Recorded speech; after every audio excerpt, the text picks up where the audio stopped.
Students, आज का topic है हरियाणा में आर्य समाज। आर्य समाज के संस्थापक स्वामी दयानंद सरस्वती जी थे। इनका जन्म 1824 में गुजरात के काठियावाड़ प्रांत के टंकारा नामक गांव में हुआ। इनके बचपन का नाम मूलशंकर था। 21 वर्ष की आयु में इन्होंने गृह त्याग किया। 24 वर्ष की आयु में मूलशंकर ने स्वामी पूर्णानंद जी को अपना गुरु बनाया। स्वामी पूर्णानंद जी ने इन्हें संन्यास की दीक्षा दी तथा स्वामी जी ने इनका नाम बदलकर स्वामी दयानंद सरस्वती रख दिया। 1861 ईस्वी में स्वामी दयानंद मथुरा में स्वामी विरजानंद से मिले, जिनसे वेदों की दार्शनिक व्याख्या का ज्ञान प्राप्त किया।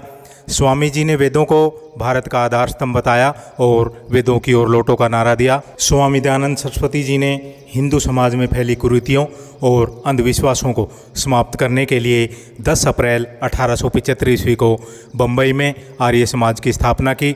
1877 ईस्वी में लाहौर में आर्य समाज की शाखा स्थापित की गई। स्वामी दयानंद सरस्वती जी ने आर्य समाज के विचारों को फैलाने के लिए सत्यार्थ प्रकाश नामक ग्रंथ की रचना की।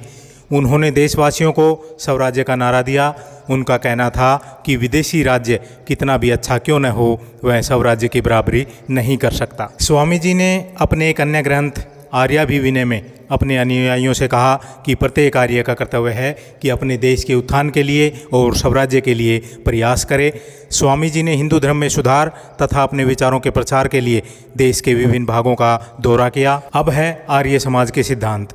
स्वामी दयानंद सरस्वती जी ने भारतीय समाज के स्वरूप तथा संरचना को ध्यान में रखकर आर्य समाज के सिद्धांतों का निर्माण किया, जिनका विवरण उनके ग्रंथ सत्यार्थ प्रकाश में प्राप्त होता है। पहला है, मनुष्य को जीवन में सदा सत्य पर चलना चाहिए। नंबर 2, वेद ज्ञान के भंडार हैं, प्रत्येक आर्य को वेदों का अध्ययन करना चाहिए। नंबर 3, ईश्वर परम ज्ञान का स्रोत है। नंबर 4, प्रत्येक कार्य सोच समझकर करना चाहिए। नंबर 5, सभी के साथ प्रेम व सहनशीलता का व्यवहार करना चाहिए। नंबर 6, आर्य समाज के अनुयायी को महायज्ञों अर्थात ब्रह्मयज्ञ, पितृयज्ञ, अतिथि यज्ञ, बलि वैश्य यज्ञ को स्वीकार करना चाहिए। नंबर 7, आर्य समाज का मुख्य उद्देश्य मानव जाति का कल्याण करना है। नंबर 8, ईश्वर निराकार, सर्वशक्तिमान, सर्वव्यापक और अमर है, सभी को सच्चे मन से उसकी उपासना करनी चाहिए। नंबर 9, ज्ञान का प्रसार करना चाहिए। नंबर 10, समाज की भलाई के लिए आपसी मतभेदों को भुलाकर प्रेम से रहना चाहिए, आपसी मतभेदों का त्याग करना चाहिए। स्वामी दयानंद सरस्वती जी 24 दिसंबर 1880 को हरियाणा के रेवाड़ी में आए। उन्होंने रेवाड़ी में अज्ञानता और रूढ़िवाद के विरुद्ध प्रचार किया। रेवाड़ी में आर्य समाज की शाखा स्थापित की। राव युधिष्ठिर ने स्वामी जी का गर्मजोशी से स्वागत किया। स्वामी दयानंद सरस्वती जी की प्रेरणा से रेवाड़ी के राव युधिष्ठिर ने गौशाला की स्थापना की। यह उत्तर भारत में स्थापित की जाने वाली प्रथम गौशाला थी। रेवाड़ी में आर्य समाज के प्रचार प्रसार में राव युधिष्ठिर की महत्वपूर्ण भूमिका रही। लाला लाजपत राय पंजाब के रहने वाले थे, परंतु उनका सार्वजनिक जीवन हरियाणा से ही शुरू हुआ। यहीं पर उन्होंने राष्ट्रीयता का प्रथम पाठ सीखा। लाला जी के पिता राधाकृष्ण जी सरकारी स्कूल में अध्यापक थे, जिनका 1884 ईस्वी में रोहतक में तबादला हुआ। रोहतक में आर्य समाज की शाखा 1885 ईस्वी में स्थापित की गई।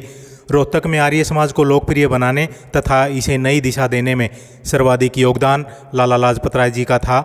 आर्य समाज के कार्यों में रुचि लेने के कारण लाला जी को आर्य समाज का मंत्री बनाया गया। आर्य समाज के प्रयासों से रोहतक के लोगों में नवचेतना का संचार हुआ।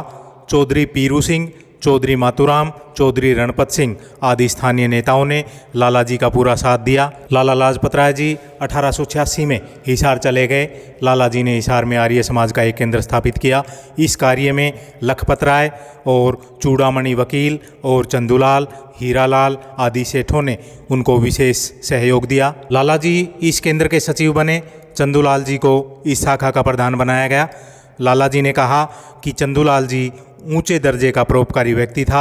वह दिन रात दूसरों की सेवा करने के लिए हमेशा तैयार रहता था। वह अपने क्षेत्र का सर्वाधिक सम्मानित व्यक्ति था। हिसार के डिप्टी कमिश्नर ने कुछ लोगों के साथ बुरा व्यवहार किया। लाला चंदूलाल आदि ने डिप्टी कमिश्नर का विरोध किया। सारे शहर में लाला जी के इशारे पर हड़ताल की गई। हिसार और रोहतक के गांवों में रामजी लाल नामक डॉक्टर ने लोगों को जागृत किया। इस प्रकार लाला लाजपत राय ने हिसार के लोगों में राजनीतिक जागृति पैदा की। 1886 में पंडित लेखराज के प्रयासों से जगाधरी में आर्य समाज की शाखा खोली गई। हांसी में 1889, भिवानी और हथीन में 1890 में आर्य समाज की शाखाएं स्थापित की गई। 1890 में अम्बाड़ा में आर्य समाज की शाखा सरदार काला सिंह के नेतृत्व में स्थापित की गई। झज्जर में 1891, सिरसा में 1892 और शाहबाद कुरुक्षेत्र में 1893 में आर्य समाज की शाखाएं स्थापित की गई। थानेसर में 1894, बल्लभगढ़ में 1896, कोसली में 1897 में आर्य समाज की शाखाएं स्थापित की गई। 1900 ईस्वी में लाडवा, कैथल और पुंडरी में आर्य समाज की शाखाएं स्थापित की गई। 20वीं सदी के प्रथम दशक में हरियाणा के अनेक स्थानों पर आर्य समाज के केंद्र स्थापित किए गए। करनाल के रादौर, सालवान और ढोल में, अम्बाड़ा के कालका में, रोहतक के दिसौर खेड़ी और फरमाना में आर्य समाज की शाखाएं स्थापित की गई। तो स्टूडेंट्स, ये थे हरियाणा में आर्य समाज के केंद्र जो भी ये 4th सेम के लिए उपयोगी हैं। ज़्यादा से ज़्यादा स्टूडेंट्स को शेयर करें। Thank you.